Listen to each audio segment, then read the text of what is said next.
kind of just want to do my next review like this. It's a lot less effort. Don't have to like sit up, look all proper. Plus, it accurately reflects my state of mind right now. Just dead to the world.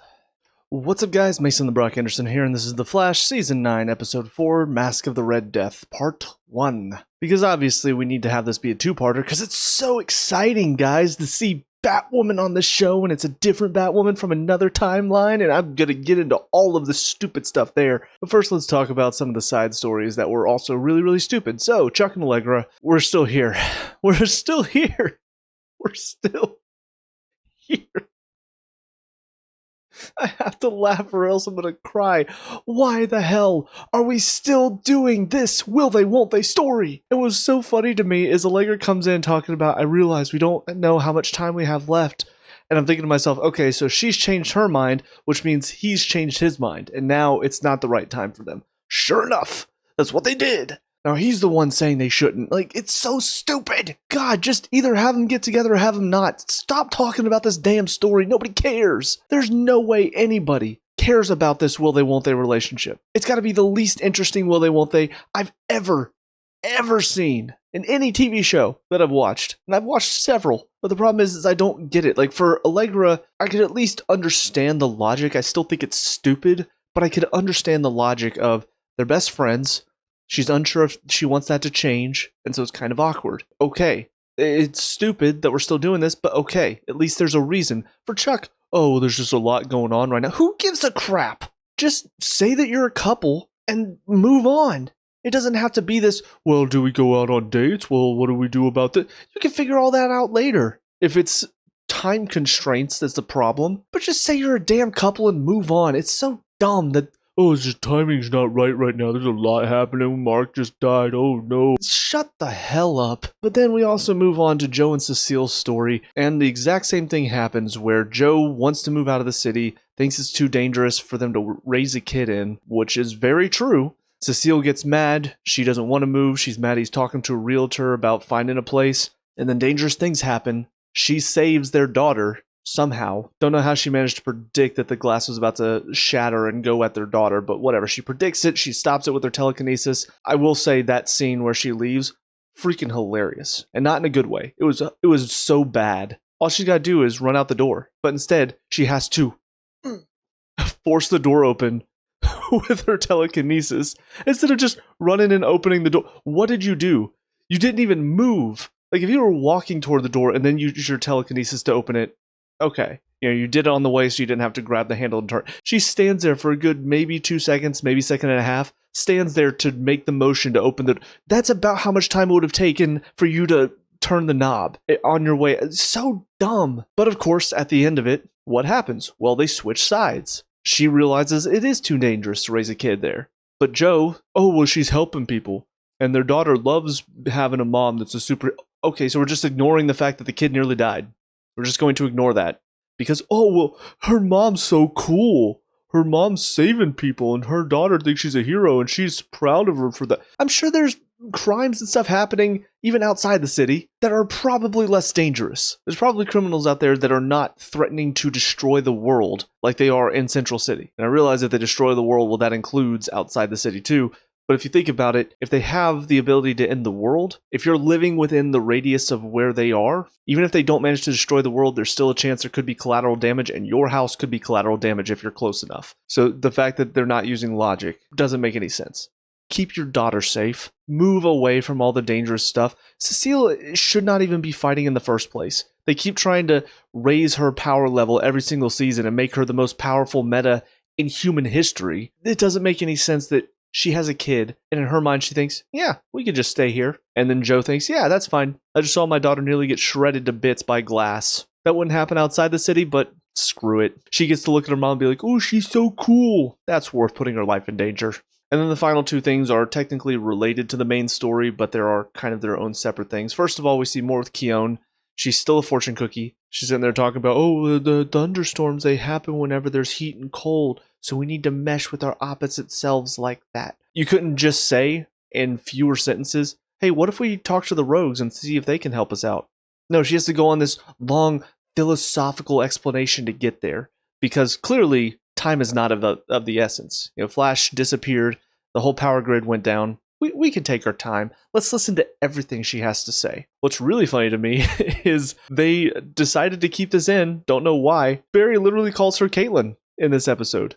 I mean, she still obviously looks very much like Caitlin. I wouldn't say she acts like Caitlin. She acts more like hippie Caitlin, if we're being honest. I could see that actually happening. She should react to that. If you're going to have something like that happen, she should react to it. But instead, nobody reacts to it. So it just sounds like either the writers or the actor messed up and nobody caught it. And now it's a part of the show that he called her the wrong name. It's funny in that sense, but it's also funny to me because it shows that Khione and Caitlin, why did you even change the name? Why did she have to become a completely different character? Because she's still close enough to where she's not really a different character. She could still be Caitlin. And then the final side story is this whole thing between Barry and Mark where he's trying to get him to change his mind, trying to convince him to come back to Team Flash, trying to convince him that people would miss him if he's gone. None of that's true. But of course it leads to that moment whenever Mark gets a chance, saves him, and then of course he dies right after, or seemingly dies, because we never actually see the killing blow. It just looks like he's about to die, and then we cut away. I swear if they bring him back, because you have no idea how elated I was at that scene. I was jumping for joy, fist pumping the air. I was so excited that it seems like he's finally gone. So if they turn that around and bring him back, oh my god, I am going to be absolutely livid. Don't do that. He had a knife, he had a couple different weapons that were basically hitting his body as Barry was leaving. You can't tell me that all those criminals said, you know what, we're not going to kill you, Mark. You betrayed us, you let the Flash get away, you ruined our chances to get whatever Red Death promised all of them. It's okay, we'll let you live now. That would be stupid. Yeah, just looking at his story, I think it's really dumb. Barry is basically trying to convince him to come back to the team, trying to convince him to change his mind, and he doesn't deserve that. He's already shown multiple times what an idiot he is, and it's like they're trying to play it up as if we really care about his character and we want to see him change. I don't think anybody does. He's an idiot for helping Caitlin with her stupid experiments. He's an idiot for how he reacted after it didn't work and how he tried to bring back Frost. And then on top of that, he joins the bad guys to try to get her back. There's so much about his character that is just the worst. He's a douchebag, and yet we're supposed to care about him and want him to change his mind and feel victorious at the end whenever he does. But let's get on to Red Death, because this is where everything just goes out the window. All logic, all reasoning, all thought process, it just goes out the window.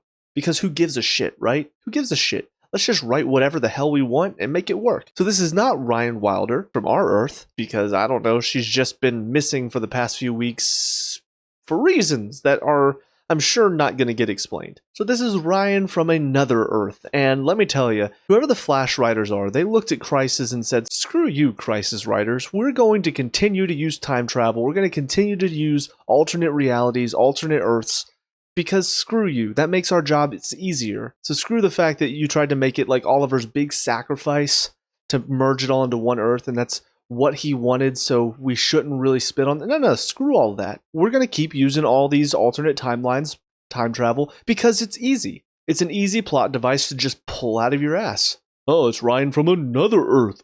Ooh. It's so dumb. Why have Crisis to begin with then? Why have the merging of all these worlds? You know, Oliver's sacrificing himself to make this one world where everything exists together. If you're just going to say, screw all that, we're going to do what we want. Especially because Barry and Oliver were really close friends, basically brothers. You would think he would be one that would be honoring his memory by not trying to time travel, not trying to create other worlds, because that's what he sacrificed himself to get rid of. And yet here we are. We're doing it again. We've been time traveling since Crisis happened, and now we've introduced alternate worlds because they're back. Because who cares what Oliver wanted, right? Who cares about that guy? It's not like he started this whole Arrowverse to begin with, literally in the story as well now. So that already is so dumb, but on to this character of Ryan, and she is just the worst. Apparently got jealous of all these people's technologies. She hates criminals, so she tries to kill them before they even become criminals, which is ironic since she's working with criminals right now, so I guess she's just going to kill them at the end of it, more than likely. So apparently that's why she hates the Flash on her world, though, is because he tried to stop her, and she felt like she betrayed him, so she's crazy. And the ironic thing is, the crazy doesn't work. She's not a good enough actress to portray that level of crazy. In fact, that scene where they decide to rip off the famous Michael Keaton line, you know, the whole, you want to get nuts line, yeah, it doesn't work because you need to be a good actor or actress to pull off that level of crazy, and she is not. So instead, it comes off as a pale imitation. It very much reminds me of Alice from Batwoman, where she just gets all wide-eyed and she thinks that's enough to portray crazy. It's not. There's more to it than just the wide eyes. You have to have a certain look in your eyes. In fact, not all crazy is wide-eyed. Sometimes crazy can be a lot more subtle, but you could still see it. It's in the look, the intention behind your eyes. You have to showcase that, which is very difficult. Not everybody's capable of it. But all that to say, if you're going to rip off that line for Batwoman and try to be like, oh, she can do it too, you have to actually make sure you got somebody who can do it, and she is not capable of it. I'm not saying she's a terrible actress. She's not great. She's not good enough to pull that off. But between that scene and then also her scene at the end whenever she is freaking out because the Flash destroyed her machine, none of it's believable. I mean, God, that final scene is so bad. She sounds like an angry toddler who's just throwing a tantrum because somebody took her toy away. Like, that's what it read to me. Between the swinging of the arms and the...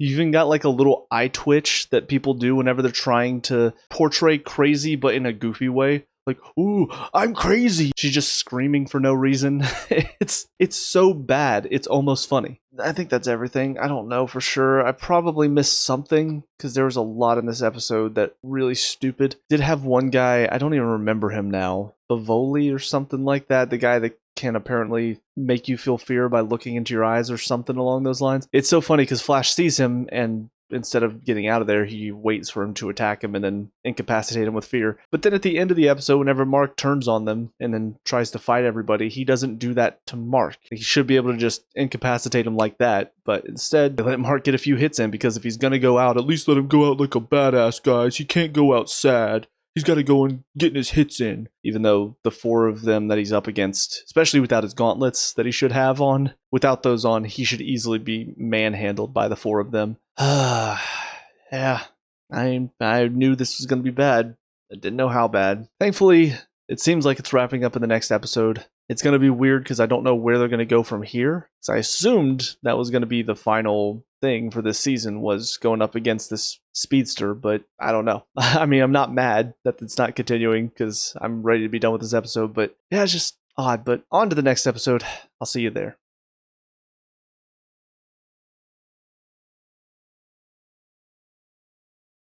Not even 7 minutes. Not even 7 minutes into this next episode. I'm enjoying my pizza. It's good. It's tasty. Not even 7 minutes in. And Cecile is really saying Mark's still... I don't know if I can do this. I don't even know why I started recording. I just paused the episode. I'm like, I need to say something here. I don't even know what to say. I mean, I already said it during the last episode review. He should be dead. These criminals, he turned on them. He betrayed them. In their minds, he could have cost them whatever they were being promised. Which, again, we know she probably wasn't going to give it to him. She was probably just going to kill him since she hates criminals so much. Either that or she was going to bring them over to her world, and that's how she could just, I don't know. I don't know what her plan was with them. But the fact of the matter is, he just cost them that. Betrayed them for the good guys. And you're telling me they just went to stab him and stopped and said, no, guys. You know what? We're just going to chain him up. It's fine. It's fine. And the thing is, too, like, it didn't last that long. Why even pretend to kill him if literally within 7 minutes of the next episode, you're going to be like, no, guys, he's not dead. Oh, all the fangirls out there who like him for his abs, yeah, he's still alive. We gotcha. I can do this. I'm strong enough. I'm going to keep pushing through. So, apologies for this kind of unconventional review, because typically I don't do this and talk about stuff before the episode's over, but I had to get my feelings out, and this felt like the best way to do it, because again, I don't want to break something, so verbally abusing something feels just as good. I realize that sounds really bad, but you get what I mean, right? Rather than break a monitor, I'd rather just call it stupid, call this episode idiotic, call out the writers for how dumb they are for making this decision. That feels a lot better. Doesn't solve the problem. I'm still angry, but I do feel a little bit better. So anyways, I'm going to get back to this now. See you guys soon. And now episode 5, Mask of the Red Death Part 2. I don't know. I finally have hit that point. I talked about before how I didn't want to just rush through this season because I wanted to talk about everything in depth, but I think it's just gotten to a point where there's so much to talk about. I don't feel like I can. Like if I went through every single thing that was bad, you know what? If I just went through everything that was awful, this is the thing. There's awful, there's bad, there's atrocious, and then there's Batwoman. If I just went through awful and below, it would probably take me a good 20-25 minutes to talk about it. If I talked about everything bad, I mean, I'd be here for probably an hour. So I feel like I just want to go into anything that was atrocious and obviously talk about the Batwoman stuff, because that's some of the worst stuff that Flash has ever done. But so the whole Mark thing, I already talked about how stupid it is that he's still alive. Apparently, I was using him as bait to get to you. All I can think is, okay, so what, did you wake up right as they were leaving and tell all your minions to not kill him for that reason? Because you were knocked unconscious as they were killing him. So what happened there? We're going to skip over that? We just want to make it look like he's dying to make all the fangirls freak out, switch it up on him? It's just stupid. But let's talk about Team Flash figuring out he's alive, deciding we're going to go rescue him. And what's funny is they play it up as if Cecile got that vision because her powers are so much stronger or something like that. But I'm guessing it's more so Ryan showed her Mark was still alive to get Flash to go there. Apparently one of the things she has now is telepathic abilities thanks to Grodd, which just comes out of nowhere as well. But the decision to go save Mark, how stupid is that? As the rogues point out, Ryan is at the CCPD. She doesn't know that they know where she is. You go attack her, you take her down, that solves the problem. But instead, they go, let's go save Mark. Why? Like if Mark were being held at the police department, that would be one thing. Because then you're in the same building, and you're trying to decide, do I go after her, or do I go save him? But he's way over here, way out of the line of fire, and she's over here. If you go to save him, which probably is a trap, why else would she keep him alive otherwise? Well, that's just wasting time while she's over here accomplishing her goals. If you go stop her, he's safe anyway. Problem solved. But no, we're going to go save him.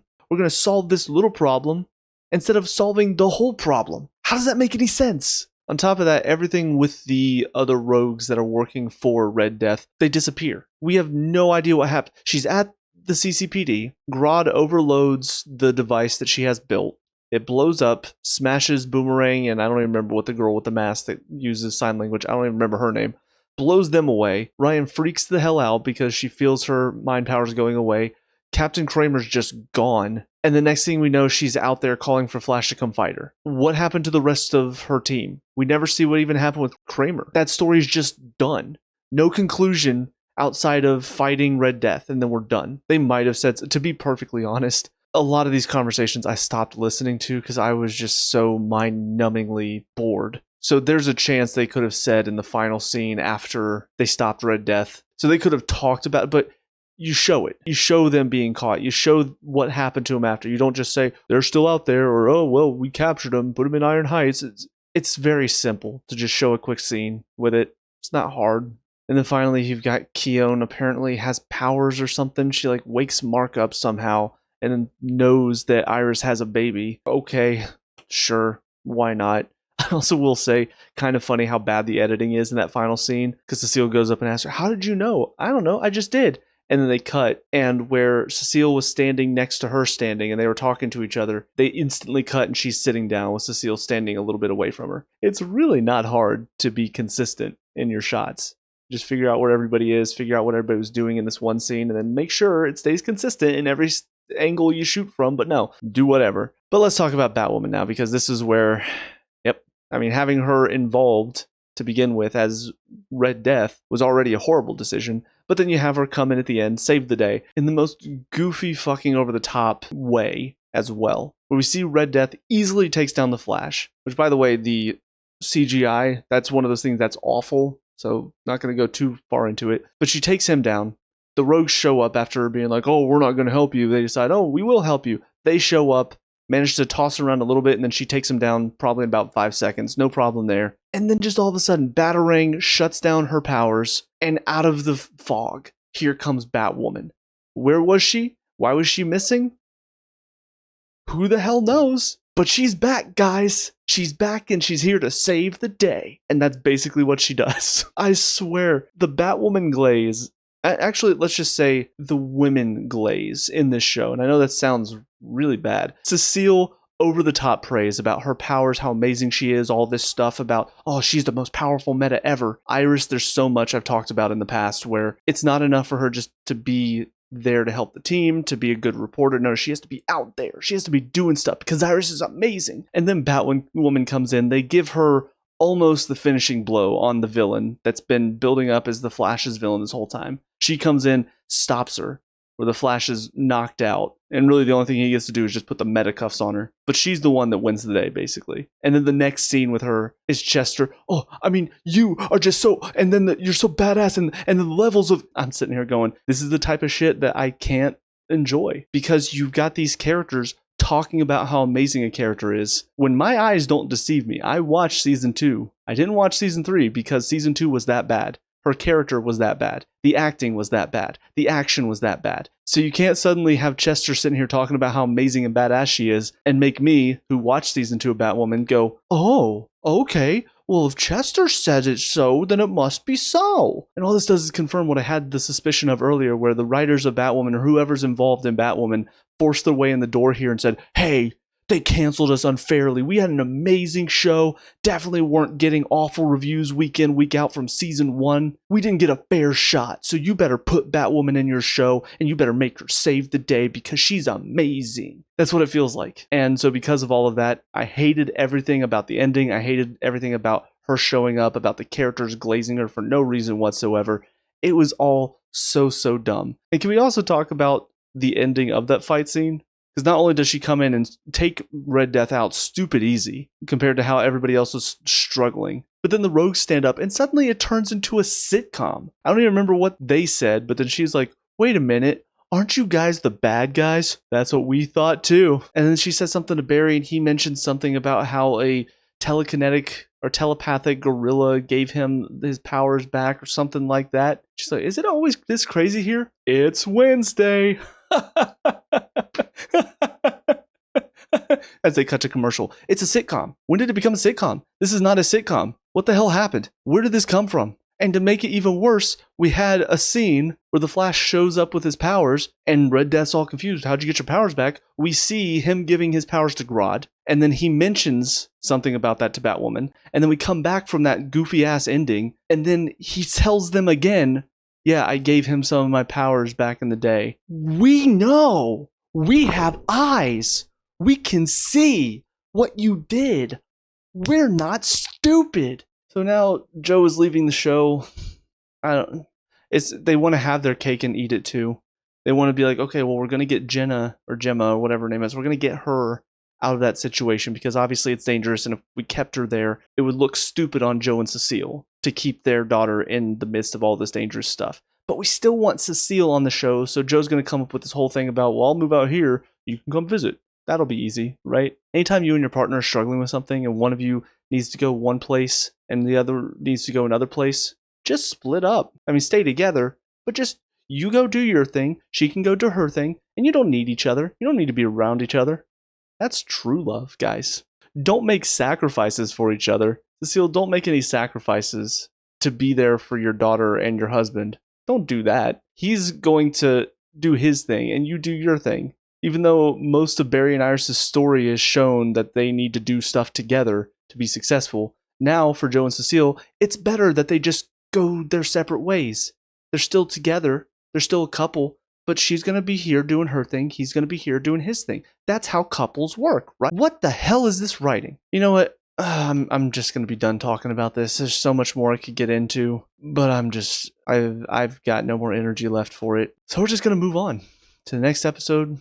See you guys there. And finally, episode 6, the good, the bad, and the lucky. This doesn't even have the Flash on it. Why is it called the Flash? It doesn't even have the Flash. This episode, oh my god. There's so much about this. The acting at the beginning, the narration is so... It's Hallmark movie level. Like that's a level of effort being put into this. And the thing is, the story setup isn't that entertaining. Barry and Iris are for some reason leaving, which means now we get to follow Cecile, who is so super duper important and special, guys, as well as Allegra, who's also super duper important and special, guys. And they have to help what's-her-face, who's now unlucky instead of lucky. Poor her. Why is this entertaining? Actually, that's a trick question. It's not entertaining. It's so stupid. So much about this episode. You have one scene where these two thugs come out of nowhere to take is it Becky? I've already forgotten her name.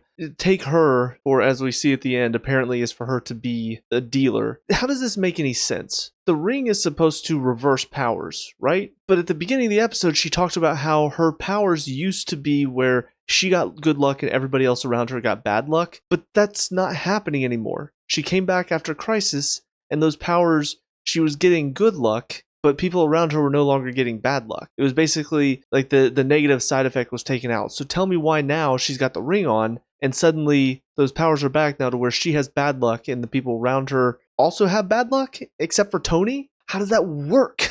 Like, we see nothing but bad luck happening to her and the people around her, and then suddenly that bad luck translates into good luck for Tony, and he's winning in every blackjack hand. And also, is he the one running this whole casino thing at O'Shaughnessy's? Is that what it's called? Is he running this? Because it didn't look like he was, and yet his guards, thugs or whatever, are there. I thought they worked for the people that he owed money to, but he doesn't owe this casino. He owes the mob, and I guess they run another casino that he lost a bunch of money. I don't know. All of this is so confusing. I'm assuming those are not his thugs, because if he's in a bunch of gambling debt, he wouldn't be able to afford thugs. So I'm guessing those are thugs hired to, I guess, help him get the money back.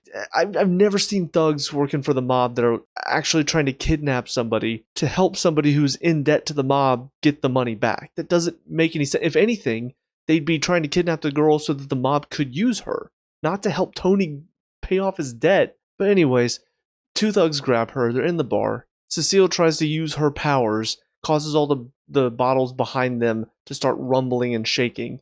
And then the one, I swear the CGI in the show looks better than the practical effect that they did here, where it's probably tied to an invisible string or something. I don't know. And they sped up the footage, which looked awful. It looked like something out of the 90s, to be perfectly honest. All I could think is, you know what?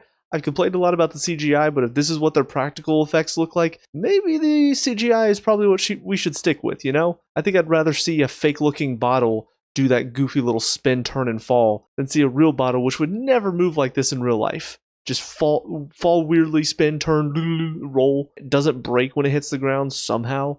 But then this whole stupid thing happens. Becky starts begging. She grabs the bottle. The guy's got the gun pointed at her and at Cecile and Allegra. I forgot her name for a second. She grabs the bottle and slowly stands up and smashes the one guy without the gun on the side of the head, to which he just goes, ow. The guy with the gun starts looking at him instead of, I don't know, shooting or doing anything. Just, hey man, you okay? To which Allegra blasts both of them, even though the ring is apparently affecting Cecile, which later it isn't. It's not affecting Allegra in that moment, so she's able to use her powers. Don't know how that makes sense. But she shoots it at them, knocks them behind. All of a sudden, they go and get this guy that comes out of the kitchen. He just comes out of nowhere. So they grab this guy, stick a gun to him, and as they're leaving, follow us and he dies. And then they shove him to the ground. Follow us and he dies. And then they leave him there. By which case, they can now go follow them without worrying that they're going to kill that guy. Now, I've said this before, and I don't know if this makes sense anymore. I don't even know if it makes sense that AI wrote this, because even AI wouldn't be that dumb, right? I know AI writes some stupid shit. Even that would not be that dumb. The bad guys say, don't follow us or he dies, and then throw him to the ground and run away, thus getting rid of the only reason not to follow them. I don't know. It's crazy to me that actually happened. When I first saw it, I was kind of dumbstruck that something so stupid happened. It is truly incredible, dumb writing to that level, that it even exists. But so after that scene, rest of it is just really dumb. It had a bunch of cliches. At one point, Allegra's like, it can't get any worse. Cecile starts talking bad about Becky as she's walking into the room, of course. The bad guys just happen to pop up and find her, which I guess Tony was at Cecile's office at one point, so somehow he knew what was going on. But to talk about Tony, he is the obvious villain. Basically, from the first moment you meet him, you can tell he's going to be the villain. Because he's instantly, I can't believe anybody would do this to my baby brother.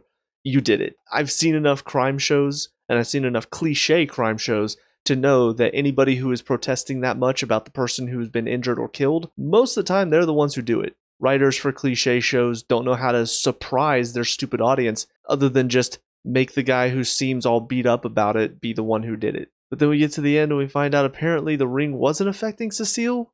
It was just in her mind the whole time. She just had to believe in herself. What?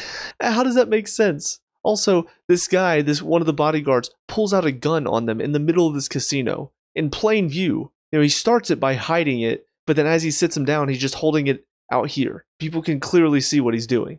And then walks over to the buffet table with it, and nobody's paying attention. I realize people are engrossed in their games, but there would be somebody, especially if these guys do not work at the casino. Why are they even there? It looked like the one guy who seemed to be the owner went up to be like, hey, what's going on? I feel like he would be a little bit more forceful about that, especially because he's losing money. If Tony is rigging the system for himself. So the whole setup for that is really stupid. Then we get to the point right before Cecile grabs the ring and Tony's talking about, here we are again. You got somebody in danger. Are you going to be able to use your powers? You weren't there for that scene. I'm guessing the bodyguards told him about it, but he wasn't there. Why is he talking as if he was standing there with them when that scene first happened? But then finally, just the acting with most of it. I mean, the acting whenever they're trying to get Chuck to shut down the power grid so that way they have the darkness to fight back against the bodyguards. I mean, it's so bad. Like, for some reason, Cecile starts shouting at the top of her lungs. We need a distraction from all of this. I know they're trying to be goofy and, oh, she's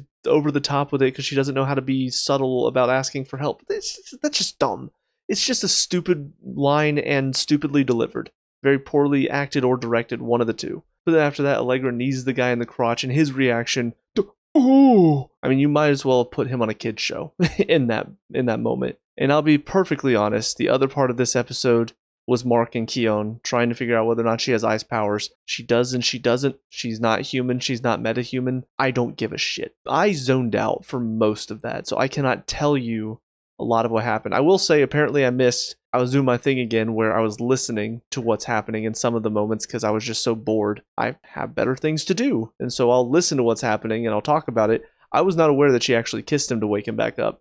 So that was something I discovered in this episode because I wasn't watching when that happened. I just heard her talking to him and then heard him wake up. But yeah, Mark's just being a total asshole in this episode again, total douchebag, trying to force her to have ice powers just because he wants Frost back. Because, we already dealt with that storyline once. Let's do it again. I think that's it. And there's more, I'm sure. I'm going to go ahead and call it there. The good news is, because I go in order based on release date for these CW shows, the good news is the next review is going to be Superman and Lois. So that's something to look forward to, because that show is good. That show is well written, well acted, with good characters, good stories, good effects. That's the only bright side I have to this. At least I have that to look forward to. So even if these episodes are completely ridiculous, stupid, pissing me off, there's something good on the horizon. That's true in life. Hopefully it makes your day better, because this show definitely is not making my day better. But with all that being said, let me know what you guys think down in the comment section below. What were your thoughts on these 3 episodes? Let me know. We can talk about and discuss all the good stuff. Leave a like and subscribe for future Flash reviews. Also check out the channel. We have a lot of other reviews on here, so check those out if you have time. But until next time, I hope you guys have a great day, and I'll talk to you all later. Peace out.